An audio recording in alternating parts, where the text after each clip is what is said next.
තෙරුවන් සරණයි. අදත් අපි සුපුරුදු පරිදි මේ එකතු වී සිටින්නේ අපේ සදහම් අරුණ විශේෂ භාවනා පුහුණු උපදේශන වැඩසටහන සමගයි.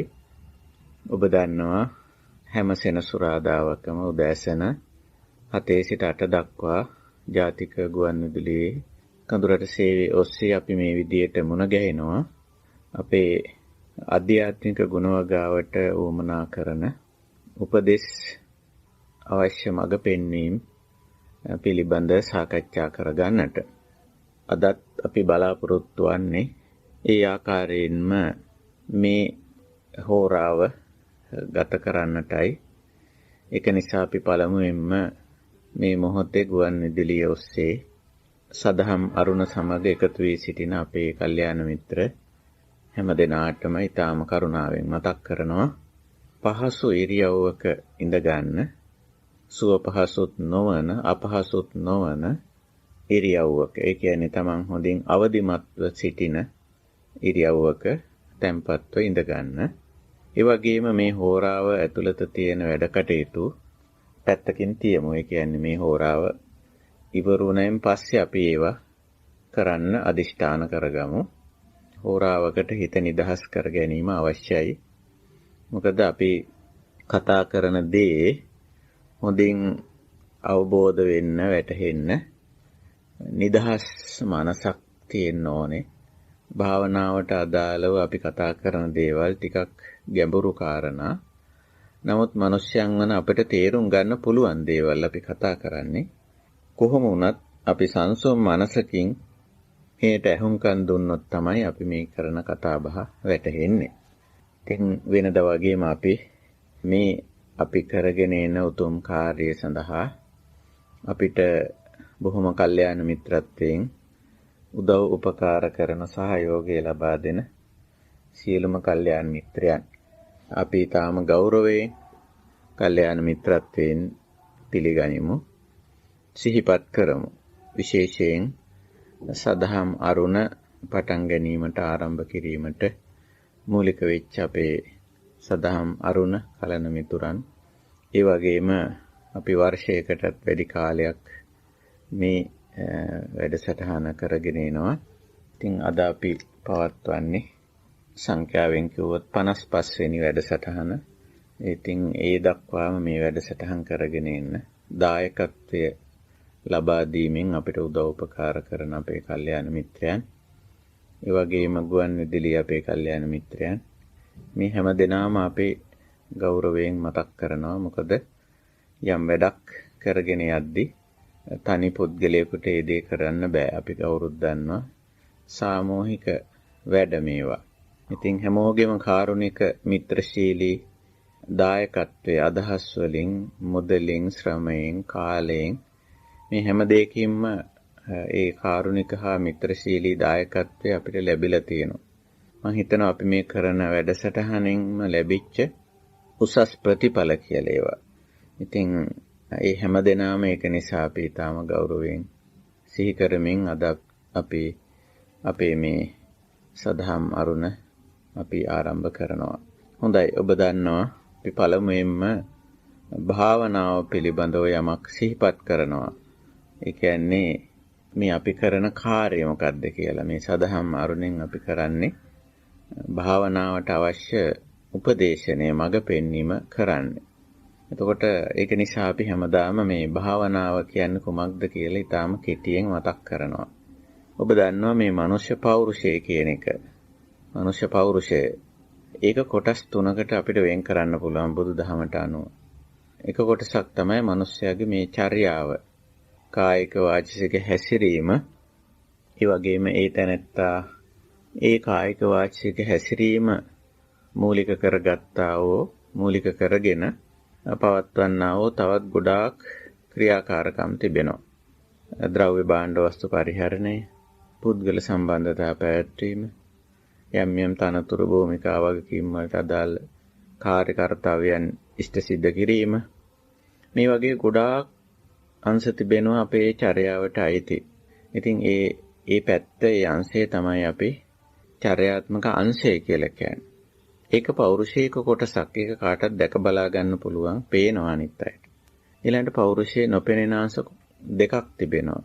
ඒ චිත්තාවේගී අංශය හා බුද්ධිමය අංශය. චිත්තාවේග කියන්නේ මිනිස්සෙකුට ඇති වෙන හැඟීම්. අපි ওই හැඟීම් වලට නොඑක් වචන කියනවා. සිතවිලි කියනවා. හැඟීම් කියනවා. බලාපොරොත්තු කියනවා. ආකල්ප කියනවා. අපේක්ෂා කියනවා. නොඑක් විදිහට අර සිතවිල්ලේ ස්වභාවයේ අනුව අපි මේ සිතවිලි නම් කරලා තියෙනවා. මේ සිතවිලි මේ හැඟීම් ප්‍රබල අංශයක් මිනිස්යාගේ පෞරුෂය. මේ හැඟීම් වලින් සිතවිලි වලින් තමයි මිනිස්යා ක්‍රියාත්මක වෙන්නේ. නොඑක ආකාරයට ක්‍රියාත්මක වීම අපි දකිනවා. ඒ ක්‍රියාත්මක වීම සිද්ධ වෙන්නේ එහෙමයි. ඒ සිතවිලි අනුව. ඒක නිසා මේ පෞරුෂයේ ප්‍රබල අංශයක් චිත්තාවේගී අංශය කියලා කියන්නේ. හැඟීම් පැත්ත.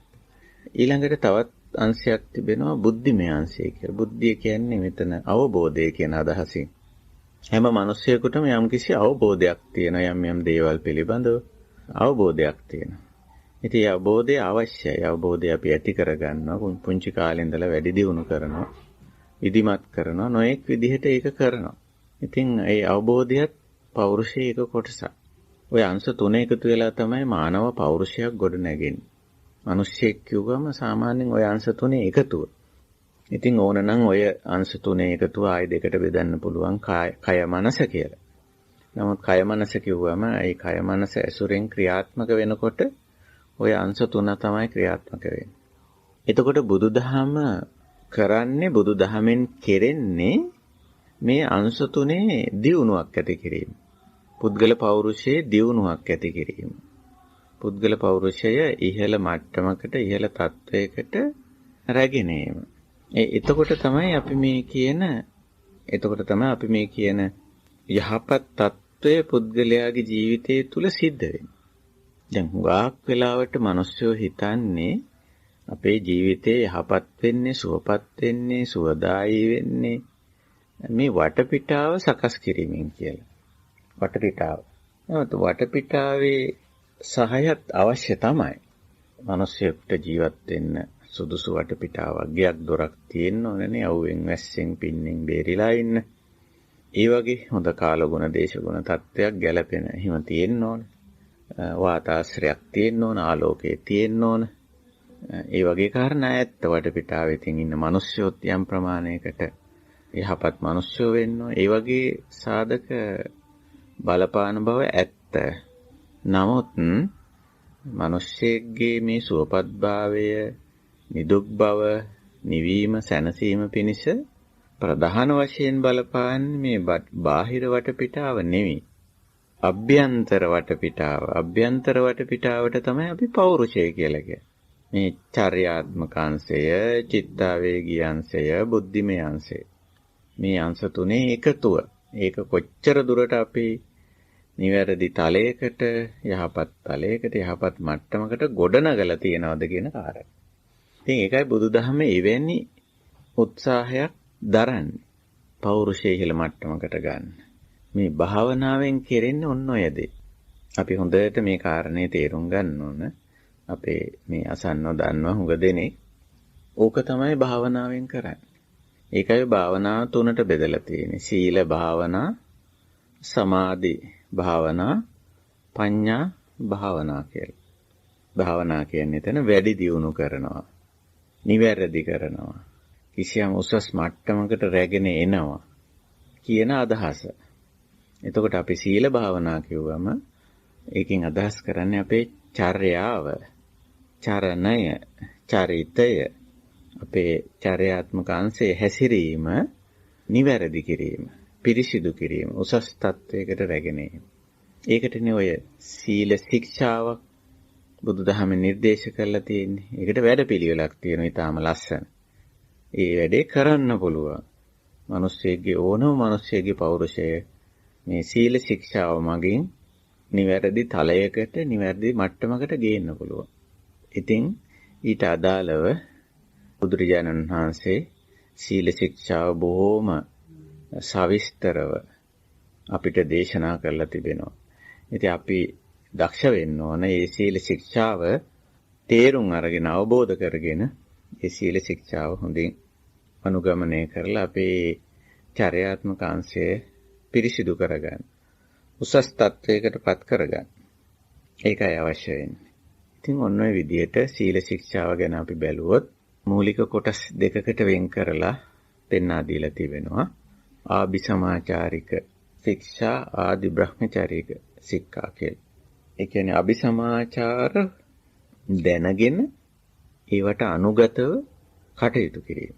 අභිසමාචාර කියලා කියන්නේ මේ ලෝකේ මිනිස්සු සාමූහිකව ජීවත් වෙනකොට ඒ සියලු දෙනාටම පොදුවේ බලපාන කරුණු අලලා කිසියම් නීති රීති සම්මුති ව්‍යවස්ථා අනපනත් සිරිත් විරිත් ටිකක් සකස් කරගෙන තියෙනවා. ආර්ථික සමාජීය දේශපාලන පාරිසරික වගේ මේ අංශවලට අදාළ වෙන විදිහට තමයි මේවා සකස් කරගෙන තියෙන්නේ. ඒවා ඉතින් තැනින් තැනට වෙනස් වෙනවා. ස්ථානයෙන් ස්ථානයට, කාර්යයෙන් කාර්යයට, පුද්ගල සම්බන්ධතාවයෙන් පුද්ගල සම්බන්ධතාවයට මේවයි වෙනසක් තියෙනවා. ඒ සියලුම අභිසමාචාර හොයලා එක තැනකට අරගන්නත් බෑ. මොකද ඒවා සමහර වෙලාවට කාලෙන් කාලෙට අහෝසි වෙන ඒවාත් තියෙනවා. අලුතෙන් පනව ගන්න ඒවාත් තියෙනවා. ඒ වගේ.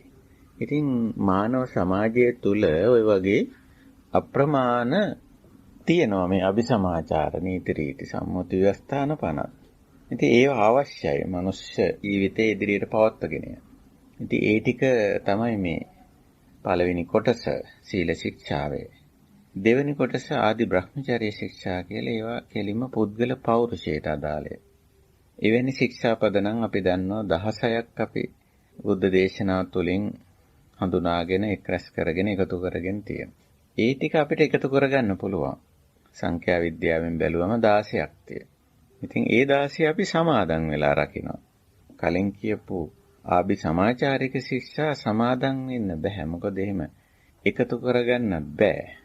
සමහර ආචාර ධර්ම සමහර තැන් වලට අදාළත් නැහැ. ඒ ආචාර ධර්මයේ අදාළ එතෙන්ට ගියාම විතරයි. එතනින් ඉවත් වුණාම ඒක අදාළ නැහැ. අපි හොඳට දන්නවනේ. රෝහලට ගියොත් විතරයි රෝහලට අදාළ ආචාර ධර්ම ටික අපිට අදාළ වෙන්නේ. එතනින් එළියට ආවයින් පස්සේ ඒව අදාළ නැහැ. බස් එකට නැංගොත් විතරයි. පාරට බැස්සොත් විතරයි. පන්සලට, කෝවිලට, පල්ලියට, පූජනීය ස්ථානයට ගියොත් විතරයි එතෙන්ට අදාළ අභිසමාචාර. එතනින් පිට වුණාම ඒක අදාළ වෙන්නේ නැහැ. මේ වගේ තියෙනවා මේ අදාළ නැහැ තවත් තැන්වලට. පොදු නැහැ ඒවා. ඉතින් ඒක නිසා ඒවා සමාදන් වීමක් නැහැ.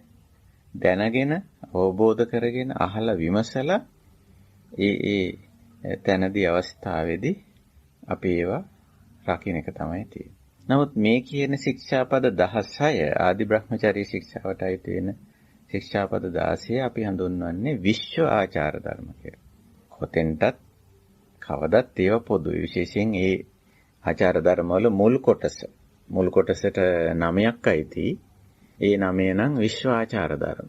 කොහේදිවත් කවදාවත් කොතනදිවත් ඒක අදාළ වෙන්නේ නැහැ කියලා කියන්න බෑ. මෙන්න මෙතෙන්ට මේ ආචාර ධර්මයේ අදාළ නැහැ කියලා. ඒක නිසා ඒ විශ්ව ආචාර ධර්ම ටික මුලින් බුදුරජාණන් වහන්සේ පෙන්වා දීලා තියෙනවා. ඊට අදාළව ශික්ෂාපද 9ක් තියෙනවානේ. ප්‍රාණඝාතයෙන් වැළකීම, නොදුන් දේ ගැනීමෙන් භාවිතයෙන් වැළකීම, කාමය පරිහරණය කරද්දී ඒක වැරදි විදිහට පරිහරණය කිරීමෙන් වැළකීම, ඊළඟට වචනයට සම්බන්ධ වුණාම බොරු කීමෙන් වැළකීම, කේලම් කීමෙන් වැළකීම, පරුස වචන භාවිතයෙන් වැළකීම, හිස් වචන, හිස් දේවල් කතා කිරීමෙන් වැළකීම, ওই විදිහට. ඊළඟට ජීවනෝපාය කරද්දී වැරදි ජීවනෝපායන්ගෙන් වැළකීම. ওই ශික්ෂාපද 8ත් ඊළඟට මදයට සහ ප්‍රමාදයට වැටීමෙන් වැළකී සිටීම. මජ්ජ පමාදටානා වේරමණී. ওই විදිහට ওই ශික්ෂාපද 9 විශ්ව ආචාර ධර්ම සීල ශික්ෂාවේ. ඉතින් ඒවා අපි සමාදන් වෙලා රකින්න ශික්ෂා. ඔයිට පස්සේ තියෙනවානේ අර පංචකාමයට අදාළ නෙක්ඛම්ම ශික්ෂා 5. දර්ශනකාමයේ, ශ්‍රවණකාමයේ, ආග්‍රහණකාමයේ, රසකාමයේ, ස්පර්ශකාමයේ කියලා අපේ කැමැත්ත විහිදිලා යන ශේත්‍ර 5ක් තියෙනවා. ඒකට තමයි පංචකාම කියන්නේ. ඉතින් ඒ ශේත්‍රයේ කැමැත්ත ඇති වෙනවා, කැමැත්ත විහිදිලා යනවා. එහෙම විහිදිලා ගියාම ඒ කැමැත්තට අදාළ වස්තු කාම වස්තු සහ ඒ කැමැත්ත ඉෂ්ට කර ගැනීම සඳහා කරන ක්‍රියා, කාමී ක්‍රියා. ඔවයි අපි යෙදෙනවා. කාම වස්තු රැස් කරනවා, කාමී ක්‍රියාවල යෙදෙනවා.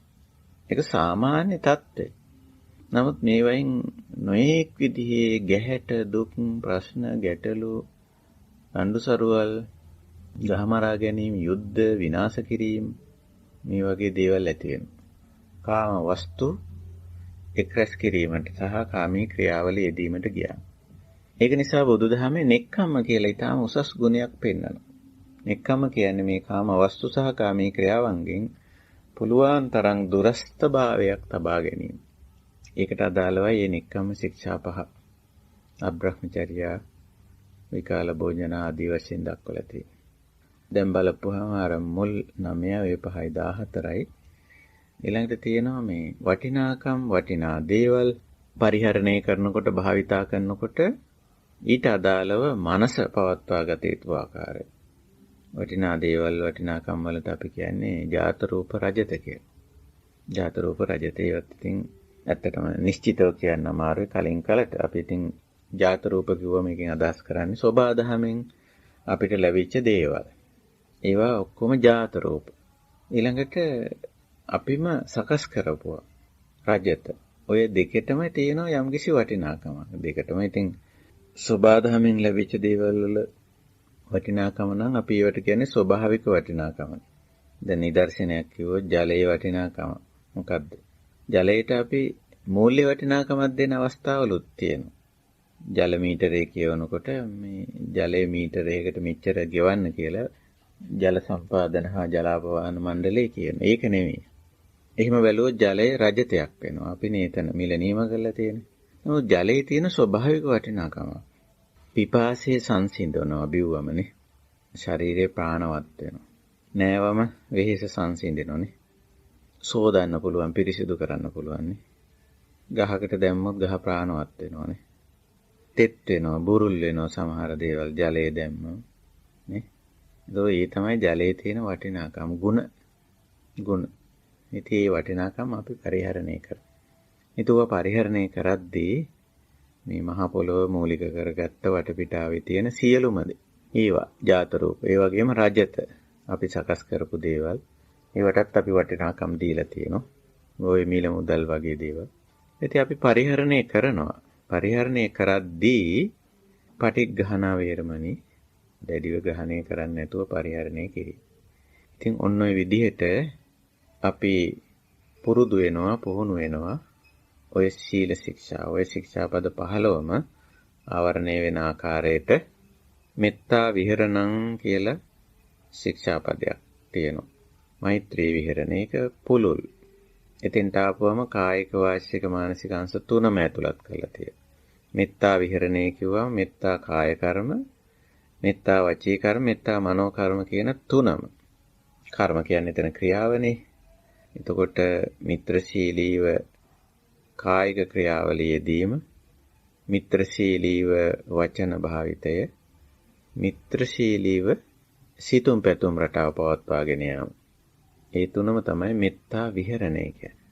මෙත්තා විහරණය තුල අර යටින් කී ශික්ෂාපද 15ම ආවරණය වෙනවානේ. කියන්නේ 15ම රැකෙනවා කියන එක අදහස.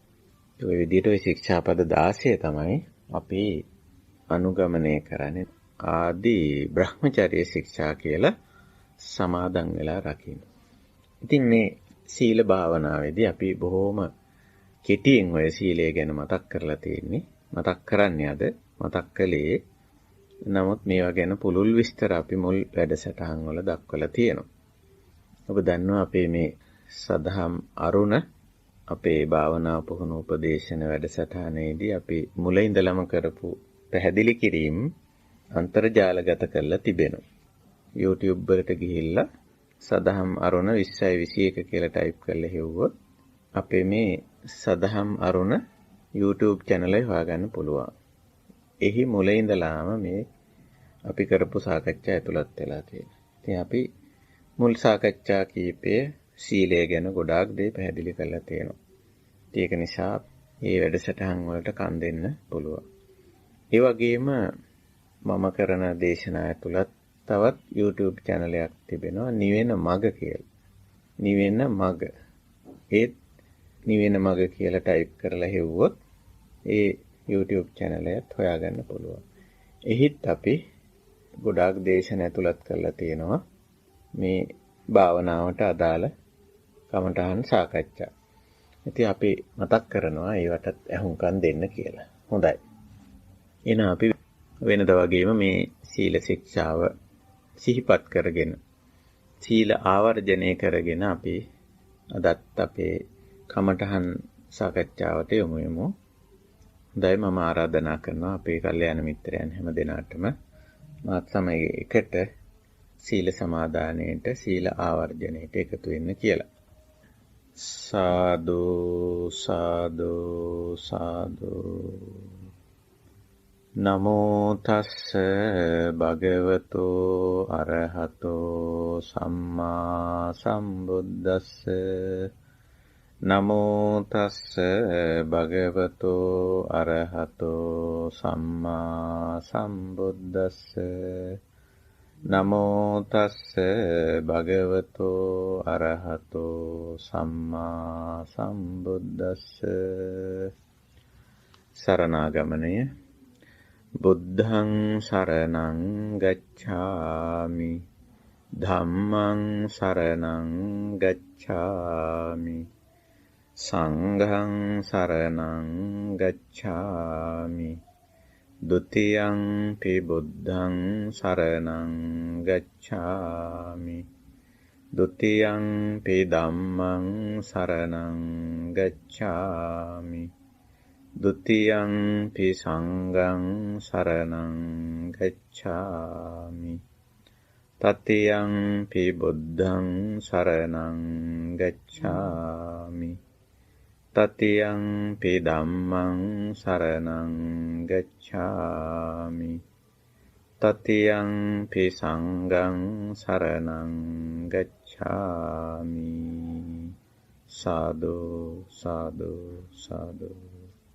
සීල ආවර්ජනය හා සීල සමාදානය පළමුවෙන් විශ්ව ආචාර ධර්ම පානාතිපාතා වේරමණී සික්ඛාපදං සමාදියාමි අදින්නාදානා වේරමණී සික්ඛාපදං සමාදියාමි කාමේසු මිච්ඡාචාරා වේරමණී සික්ඛාපදං සමාදියාමි මුසාවාදා වේරමණී සික්ඛාපදං සමාදියාමි පිසුනා වාචා වේරමණී සික්ඛාපදං සමාදියාමි පරුසා වාචා වේරමණී සික්ඛාපදං සමාදියාමි සංපප්පලාපා වේරමණී සික්ඛාපදං සමාදියාමි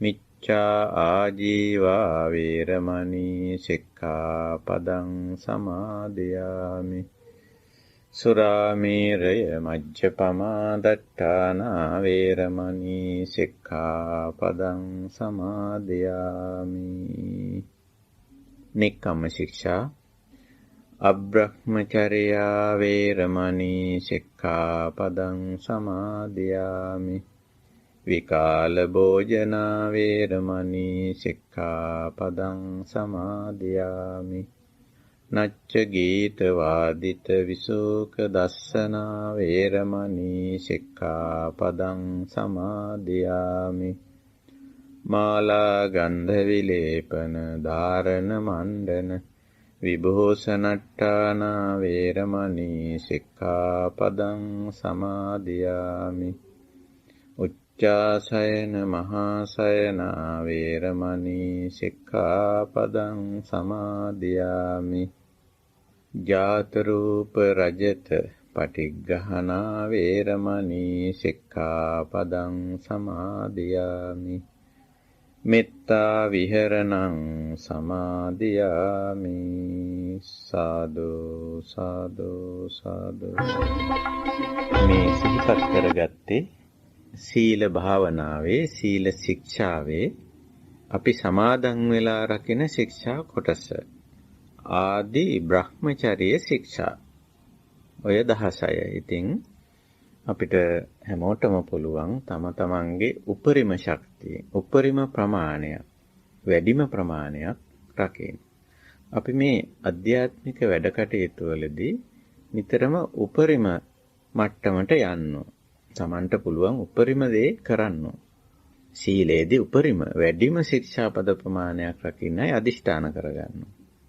ඒකයි සමාධිය වඩද්දී ඒකේ උපරිම මට්ටම කරන්න ඕන. ප්‍රඥාව වඩද්දී ඒකේ උපරිමයට එන්න නිතරම උත්සාහ කරන්න. ලෞකික වැඩවලදී අවමයෙන් යන්නේ.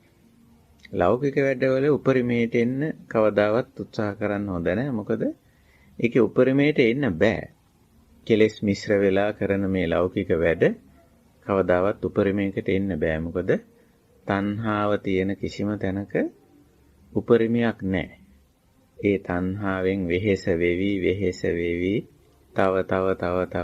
තව කර ඉදිරියට රැස් කර විඳ නේ ඉදිරියට යන එක විතරයි තියෙන්නේ. කවදාවත් තෘප්තියක්, නිමාවක්, කෙලවරක්, අවසානයක් නැහැ. ඒකයි බුදුරජාණන් වහන්සේ මේ ලෞකිකත්වයේ ගැන හරි අපූර්ව ප්‍රකාශයක් කරලා තියෙනවා. ලෞකිකත්වයේ කියන එක හැමදාම අඩුවේ, පිරෙන්නේ නැහැ කියලා කවදාවත්. ඌනෝ ලෝකෝ අතිත්තෝ තණ්හා දාසෝ කිය. කොච්චර ගැඹුරු ප්‍රකාශනයක්ද. මෙතන ලෝකෝ කිව්වේ ලෞකිකත්වය. මේ ලෞකික සංකල්පනා, වැඩ, ක්‍රියා, වස්තු, සම්බන්ධතා ඔකට තමයි ලෝක කියන්නේ. කවදාවත් පිරෙන්නේ, පරිපූර්ණ වෙන්නේ ඌනෝ. ඌන කියන්නේ හැමදාම බැලුවොත් අඩුයි. අතිත්තෝ තෘප්තිමත් වෙන්නේ. හැමදාම තණ්හා දාසෝ, තෘෂ්ණාවට දාසකමින් වැඩ කරන. ඕක අපි හොඳට තේරුම් අරගෙන මේ ලෞකික අවශ්‍යතා ටිකක් අපිට තියෙනවා. කෑම බීම ටික ඕන, නවාතැනක් ඕන, ඇඳුමක් ඕන, බෙහෙතක් හේතක් ඕන. ඒක නිසා ඒ ටික අවමයෙන් ඒක පවත්වාගෙන යනවා. හැබැයි අපි මේ කතා කරන අධ්‍යාත්මික ගුණධර්ම, සීල, සමාධි, ප්‍රඥා හැමතිස්සෙම උපරිමයෙන් පවත්වාගෙන යනවා. ඒක නිසා අපි හැමෝම මේ අදිෂ්ඨානයේ තියාගෙන සීලයත් උපරිමයෙන් පවත්වා ගන්න ඕන. ඒ වගේම සීලය ආරක්ෂා කරද්දී අවංක වෙන්න ඕන. අවංක වෙන්න ඕන. මොකද කාටවත් පෙන්නන්න ගරු බුහුමන් සත්කාර සම්මාන ගන්න, වරප්‍රසාද ගන්න කරන වැඩක් නෙවෙයි සිල් රකින්නවා කියන්නේ. සිල් රකින්නේ පිරිසිදු වෙන්න. සීලයෙන් සිද්ධ වෙන දේ විසුද්ධිය. සීල විසුද්ධිය. ඒකයි. ඉතින් හොඳයි. ඔය කාරණේ මතක් කරන්නේ සීල භාවනාවට අදාළ. හැමෝම සීල අධිෂ්ඨානයක් ඇති කරගන්න. මේක උපරිම ප්‍රමාණය ආරක්ෂා කරගෙන යනවා කියලා. හොඳයි. අපි ඊළඟට යොමු වෙනවා අපේ අනිකුත් කමඨහන් වලට. සමාධි, ප්‍රඥා, ශික්ෂා දෙකට අදාළ කමඨහන් වලට. ඉතින් ඔබ දන්නවා මේ සදහම් අරුණ මේ භාවනා උපදේශන වැඩසටහනේදී අපි කිසියම් සූත්‍රයක්, කිසියම් භාවනා ක්‍රමයක් ඉදිරියෙන් තියාගෙන තිබෙනවා. මේකට අපි කියන්නේ සතිපට්ඨාන භාවනා ක්‍රමය කියලා. භාවනා කිව්වම 아무තු දෙයක් නෙවෙයි. භාවනාවට කවදත් අයිති වෙන්නේ කරුණු තුනයි. සීල භාවනා, සමාධි භාවනා, ප්‍රඥා භාවනා. නමුත් මේ භාවනාව පහසු වෙනවා, ලේසි වෙනවා, ඉක්මන් වෙනවා සිහි නුවණ වීරිය පෙරටු කරගත්තම. දැන් මේ සිහි නුවණ වීරිය පෙරටු කර ගැනීමට තමයි සතිපට්ඨාන. ඕනම් පිහිටුවා ගැනීම කියන වචනේත් ගත හැකියි. ප ဋ ාණ කියන වචනේ. සිහි නුවණ වීරිය කියන තුන ඉස්සෙල්ලා අපි හුරු පුරුදු වෙනවා. දැන් අපි දන්නවනේ සිහිය කියන්නේ මේ වර්තමාන මොහොත පිළිබඳ තියෙන අවදිමත් බව. වර්තමානයේ ගැන. දැන් මම කොතනද ඉන්නේ? දැන් මම කවුද? මේ මොහොතේ මං කවුරු විය යුතුද? කුමන භූමිකාවක කටයුතු කළ යුතුද? දැන් මම මේ මොනවද කරමින් ඉන්නේ? දැන් මම මේ මොනවද කියමින් ඉන්නේ? දැන් මම මේ මොනවද හිතමින් ඉන්නේ කියලා අපිට හරීම ලෙහෙසියෙන්, හරි අපූර්වට අපිට සිහිය උපද්ද ගන්න පුළුවන්. සිහිය පිහිටවා ගන්න පුළුවන්. ඕක අමාරු වැඩක් නෙමෙයි. හැබැයි පුරුදු වෙන්න ඕන කොයි දෙයක් පුහුණු වෙන්න ඕන. වර්තමාන මොහොතේ සිහියෙන් ඉන්නවා කියන එක සිහියෙන් ඉන්න හුරු වෙන්න ඕන.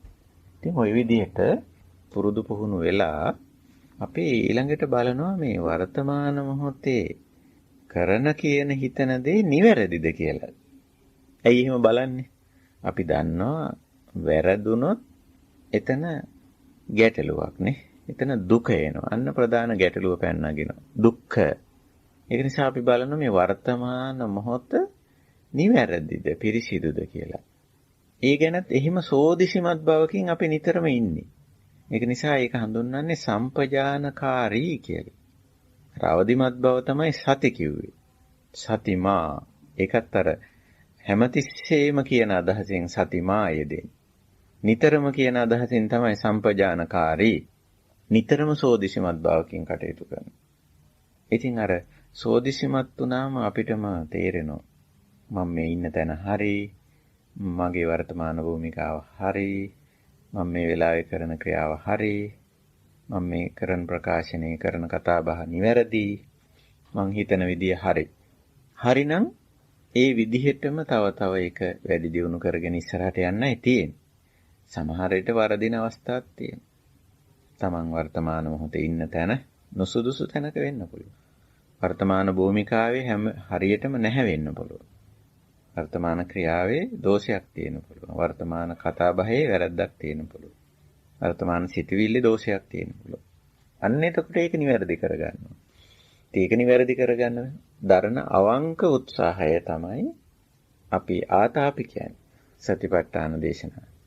එතකොට ඔය ගුණාංග 3 සතිමා සම්පජානෝ ආතාපි අවදිමත් බව, සෝදිසිමත් බව, අවංක උත්සාහය. ඔය 3 පෙරටු කරගන්නවා. පවත්ව ගන්නවා හැම මොහොතෙම. ඒක තමයි සතිපට්ඨාන කියන්නේ. ඉතින් ඕක භාවනා ප්‍රවේශයක් ඇත්තටම. සතිපට්ඨාන කියන්නේ. ඔය ගුණාංග 3 පෙරටු කරගෙන සීල සමාධි ප්‍රඥා ගුණ පුරන්න පටන් ගන්න. එතකොට පහසුයි. හොඳට මේක කෙරෙනවා.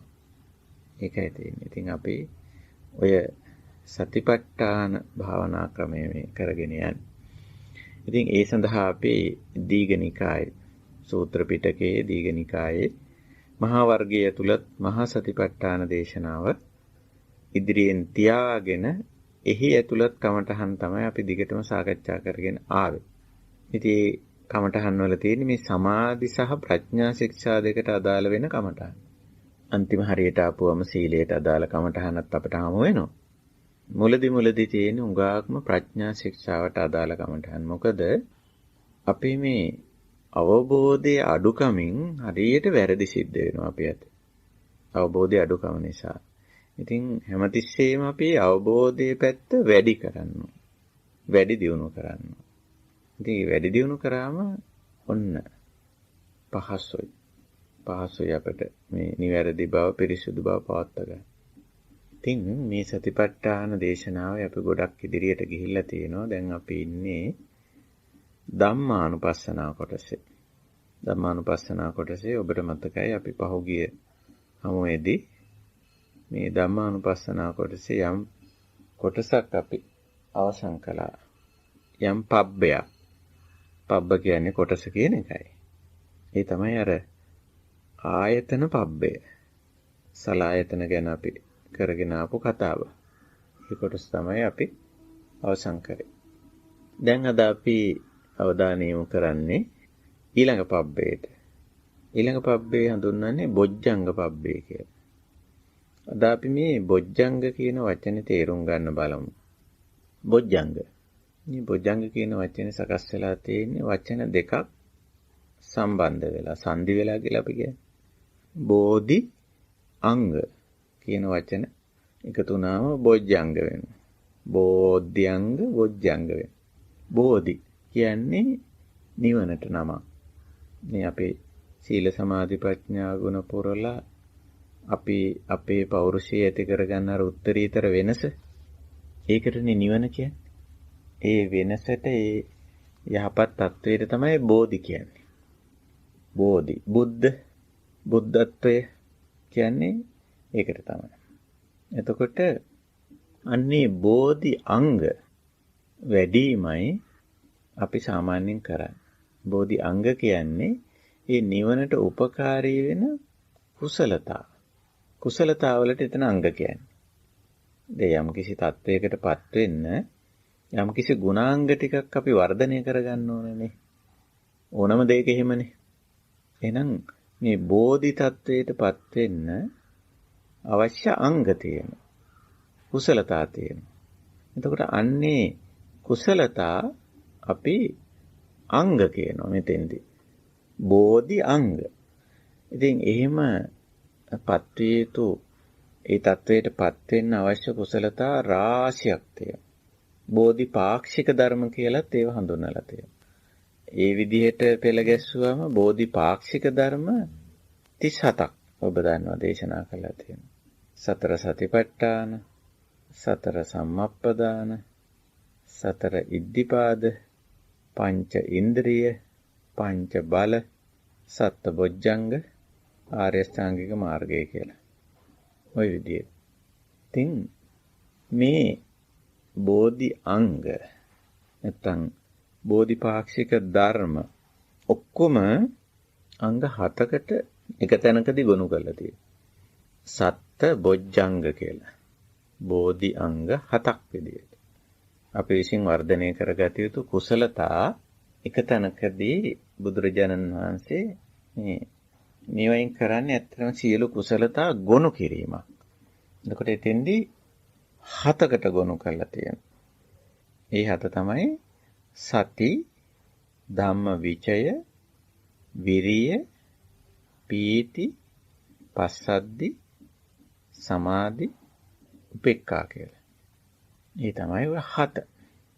ඉතින් ඔහොම බෝධි අංග 7ක්, බොජ්ජංග 7ක් දක්වලා තියෙනවා. ඉතින් අපි මේ පබ්බේදී අපි සාකච්ඡා කරන්නේ ඒ 7. දැන් ඔය 7 අපි දැනටමත් ඇත්තටම යම් යම් ප්‍රමාණ වලින් වර්ධනය කරගෙන තියෙනවා. අද අපි බලන්නේ මුලටම තියෙන බෝධි අංගය.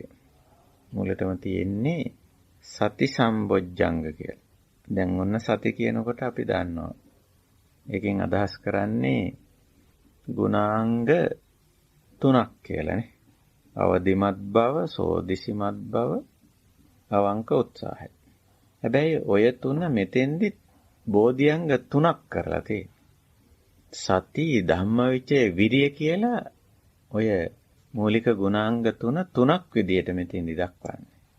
ඒක නිසා ඊට වඩා ටිකක් ගැඹුරින් පුළුල් තලයක තියලා මේ ගුණාංග විස්තර කරනවා. බෝධිඅංග විස්තරයේදී.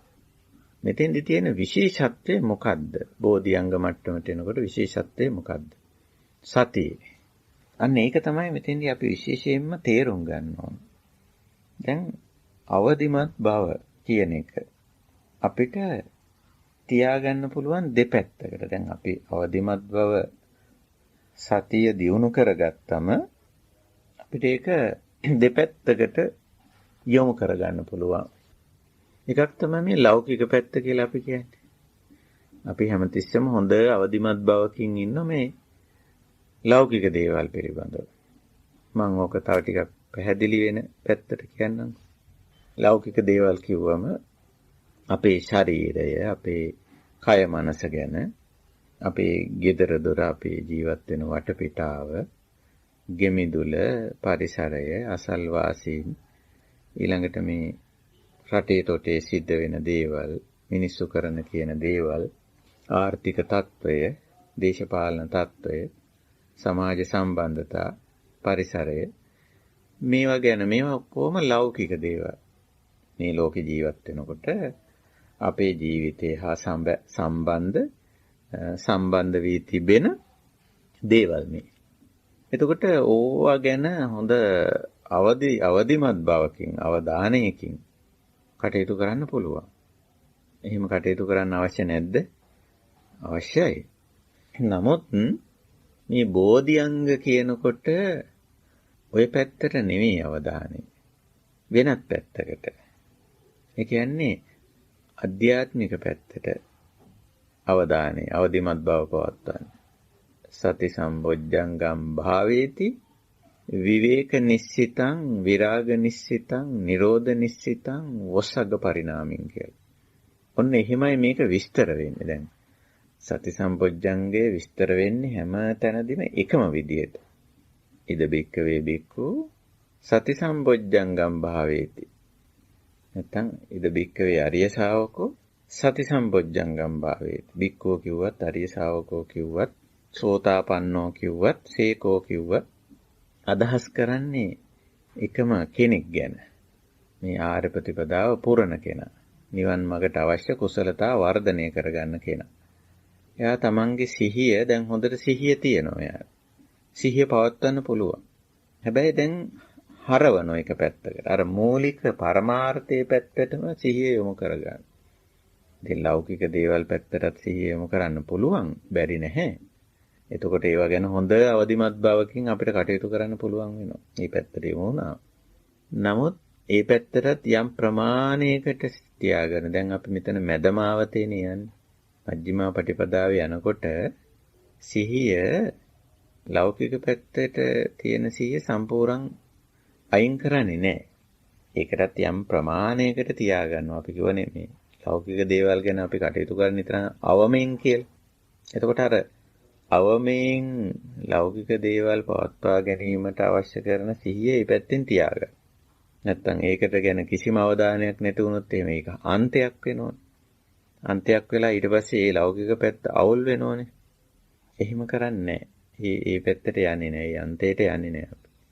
අන්තයට නොගිහින් මේ අවදිමත් බව ලෞකික දේවල් වලට යම් ප්‍රමාණයකට තියාගෙන අනිත් පැත්තට අධ්‍යාත්මික දියුණුව පැත්තට වැඩි අවදිමත් බවක් තියාගන්න. සතිමත් බවක්. විවේක නිස්සිතං විරාග නිස්සිතං නිරෝධ නිස්සිතං ඔස්සග්ග පරිණාමි. වචන 4කින් ඕක දේශනා කරලා තියෙනවා. නිස්සිතං. නිස්සිතං කියන වචනේ යෙදিলা තියෙනවා.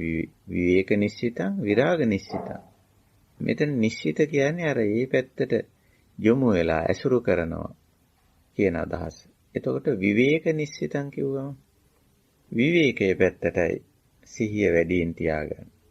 විවේක වෙන්න, විවේකය හදාගන්න, විවේකය අත් විඳින්න ඒ පැත්තට යන්නේ. දැන් ලෞකික පැත්තට ගියාම තියෙන්නේ මොකද? ඕකේ අනිත් පැත්තනේ අවිවේකය. අවිවේකේ වැඩි වෙනවා. අවිවේකයෙන් තමයි ඉන්නේ හැමතිස්සෙම. නේ? අධ්‍යාත්මික පැත්තේ ලක්ෂණය අපිට දැක ගන්න පුළුවන් විවේකයෙන් ඉන්නේ. කාය විවේක, චිත්ත විවේක. කාය විවේක, චිත්ත විවේක කියන්නේ කය මෙහෙවල මොකොත් කරන්නේ නැතුව කම්මැලි කමෙන් අලස කමෙන් ඉන්නවා කියන එක නෙමෙයි. චිත්ත විවේකය කියලා කියන්නේ මොකොත් එහෙම මානසින් කරන අධ්‍යාත්මික දියුණුවට අදාළ දෙයක් නොකර ඔහේ අලස කමෙන් කම්මැලි කමෙන් ඉන්නවා කියන එක නෙමෙයි. අපි එහෙම වරද්ද ගන්න හොඳ නැහැ. කාය විවේකය කියන්නේ මෙතන කය ලෞකික වැඩවලට කාමයට අකුසලයට යොදන්නේ නැහැ. අන්න එහෙම නැතුව අපි සාමාන්‍යයෙන් අපේ ජීවිතයේ වැඩ කටයුතු වලට අදාළ දේවල් කරනවා. ඒ වගේම වැඩිපුර යෙදෙන්නේ අධ්‍යාත්මික ගුණ වගාවේ. එහෙම යෙදනකොට තමයි අපි කාය විවේක කියන්නේ. චිත්ත විවේකය ඒත් එහෙමයි. ලෞකික පැත්තට යොදන්නේ නැහැ වැඩි. ලෞකික දේවල් ගැන හිතන්න, කල්පනා කරන්න, විඳින්න ඒ පැත්තට නෙවෙයි. මේ අධ්‍යාත්මික දියුණුව පැත්තට අදාළ දේවල් ගැන හිතනවා, කල්පනා කරනවා. එතකොට ඇත්තටම චිත්ත විවේකයක් ලැබෙනවා. චිත්ත විවේකයක් ලැබෙනවා. අන්නේ විදියට කාය විවේක, චිත්ත විවේක දෙක. මේ පැත්තට නිතරම සෝදිසිමත් වෙනවා. අවධානය යොමු කරනවා. ඒකයි අර විවේක නිස්සිතං කිව්වේ. විවේක නිස්සිතං. එතකොට සිහිය අපි යොමු කරන්නේ, තියාගන්නේ ඒ පැත්තට. ඒ කියන්නේ මේක හරියට අර එක තැනකදී හැරෙනවා වගේ. දැන් අපි ඔන්න මාර්ගයක් දිගේ අපි ඉස්සරහට එනවා. අපුවම අපිට දෙමන් හන්දියක් හම් වෙනවා. පාර දෙකට බෙදෙන. අපි කියමු වමට දකුණට කියලා. දැන් මෙතෙන්දී අනිවාර්යෙන් අපි තීරණයක් ගන්න ඕනේ. වම් පැත්තට යනවද දකුණු පැත්තට යනවද?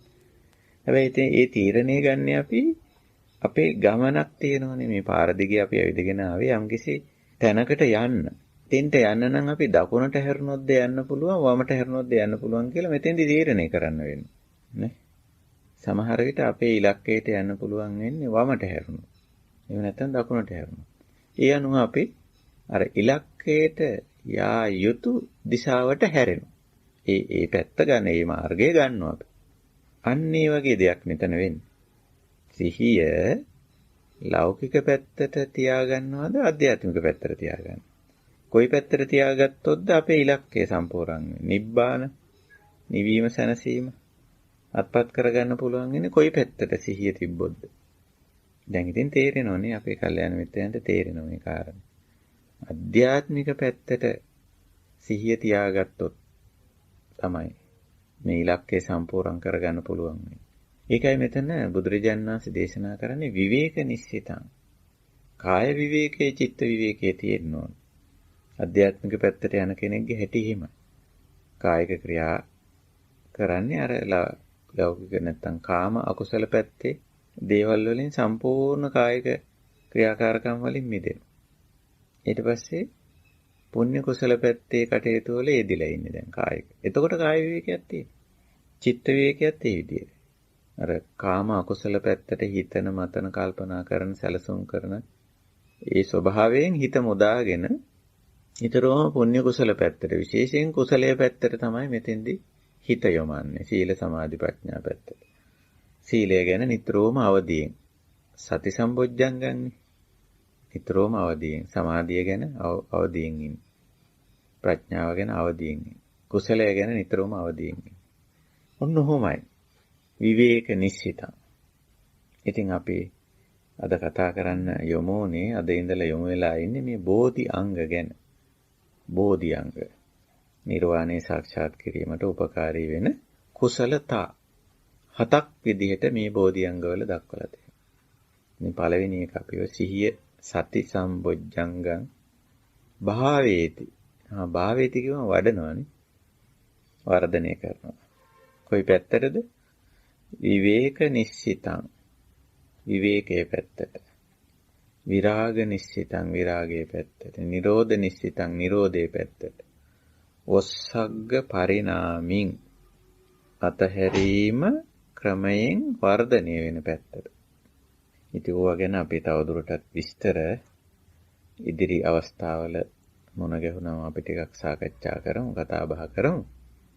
ඉතින් ඔහොමයි ඔය බෝධි අංග ධර්ම. දැන් ඔය අපි අධ්‍යාත්මික දියුණුව පැත්තට අදාළ දේවල් මේ කතා කරා. ඔබ සංසුන්ව විවේකීව අපේ මේ සාකච්ඡාවට අහුම්කම් දුන්නා නම් ওই ටික හොඳට පැහැදිලි. ඉතින් මේක සාමාන්‍ය ජීවිතයේදී හැබැයි අපි පුරුදු වෙන්න ඕන, පුහුණු වෙන්න ඕන. අත නෑර. අර විවේක නිස්සිත පැත්තට යන්න ඕන දැන්. අර පාරේ දෙමන් හන්දියට ඇවිල්ලා හරියටම අපේ ඉලක්කයට යන පැත්තේ මාර්ගය අපි තේරුවා වගේ දැන් බෝධිඅංග පැත්තටම යොමු වෙන්න ඕන. ඒක එහෙමනම් විවේක නිස්සිතං විරාග නිස්සිතං ඒ පැත්තට යොමු වෙන්න ඕන. හොඳයි අපි එහෙමනම් අදට අපේ සදහම් අරුණ නිමා කරන්න කාලය එළඹිලා තියෙන නිසා අපි හැමදාමත් වගේ අපේ සදහම් අරුණේ අපේ මේ යහපත් කාර්යයට උදව් උපකාර කරන කල්යාණ මිත්‍රයන් පිළිබඳ මතක් කිරීමක් කරලා අනුමෝදනා සහ ආශිර්වාද කරලා අපි බලාපොරොත්තු වෙනවා මේ කාර්යය අද දවසේ නිමා කරන්න. ඉතින් අද අපි පැවැත්වී අද මේ 2022 වර්ෂයේ අගෝස්තු මාසයේ 6 වෙනිදානේ අපි මේ සහභාගී වුණේ 55 වෙනි සදහම් අරුණ විශේෂ භාවනා පුහුණු උපදේශන වැඩසටහනට. අද දවසේ අපිට මේ යහපත් කාර්යය සඳහා කරුණාවෙන් උදව් උපකාර කළේ සහාය ලබා දුන්නේ අනුග්‍රහය දැක්ුවේ ගම්පල බෝවල පදිංචි ජයසේන ගමනායක මහත්මයාත් විනීතා ගමනායක මහත්මියත් දෙපළ සහ ඒ පවුලේ අනිත් දූ දරුවන් විරාජ් චන්ද්‍රිකා තේජාන් නිලේෂ් ඇතුළු පවුලේ සියලු දෙනා විසින් පළමුවෙන්ම අපි මේ කල්යාණ මිත්‍රයන්ට අපේ කෘතවේදීත්වයත් පළ කරනවා මේ වගේ උතුම් කාර්යයකට අනුග්‍රහය දැක්වීම පිළිබඳව. ඒ වගේම මේ සියලු දෙනාටත් මේ සියලු දෙනාගේම පවුල්වල සියලුම අනිකුත් සම්බන්ධ හැම දෙනාටමත් අපි කරුණා මෛත්‍රී සිතින් ආශිර්වාද කරනවා.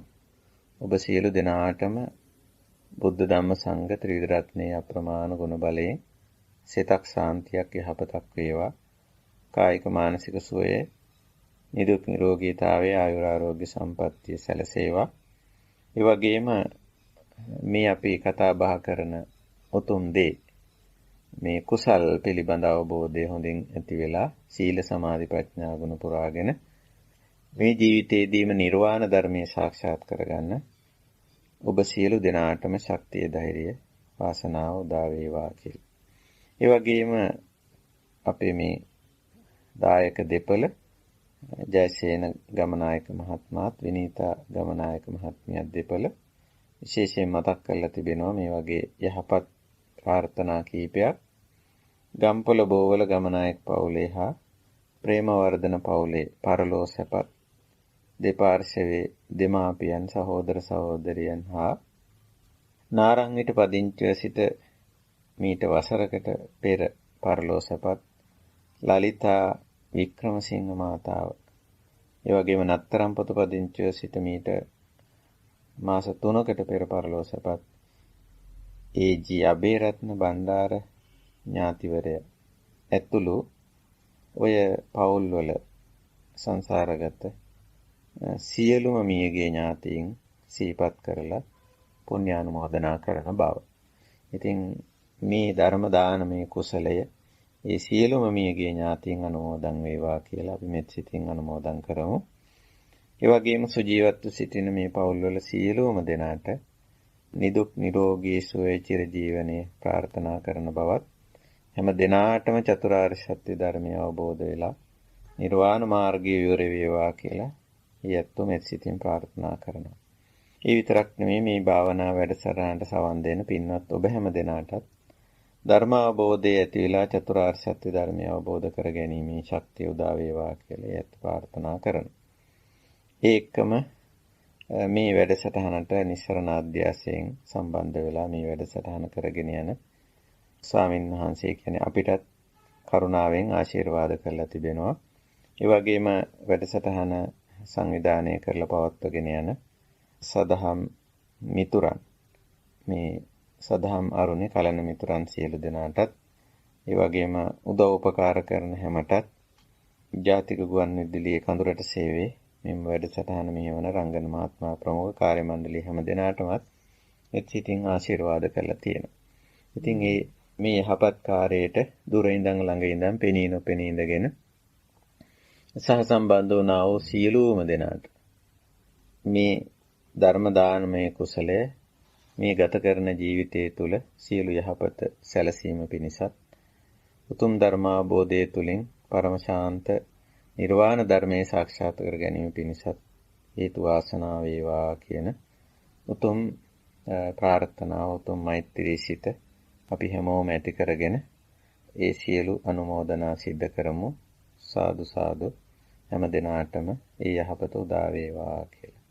හොඳයි අපි එහෙමනම් අදට අපේ මේ උතුම් කාර්ය සදහම් අරුණ නිමා කරනවා. මේන් අපි පැහැදිලි කරන්නා වූ ධර්ම ප්‍රතිපදාව හැමදෙනාම අවබෝධ කරගෙන ඒ ප්‍රතිපදාව වඩලා මේ ජීවිතයේදීම හැමදෙනාටම උතුම් නිර්වාණ ධර්මයේ සාක්ෂාත් කරගන්නට ශක්තිය ධෛර්ය වාසනාව උදා වේවා. තෙරුවන් සරණයි සුවපත් වේවා.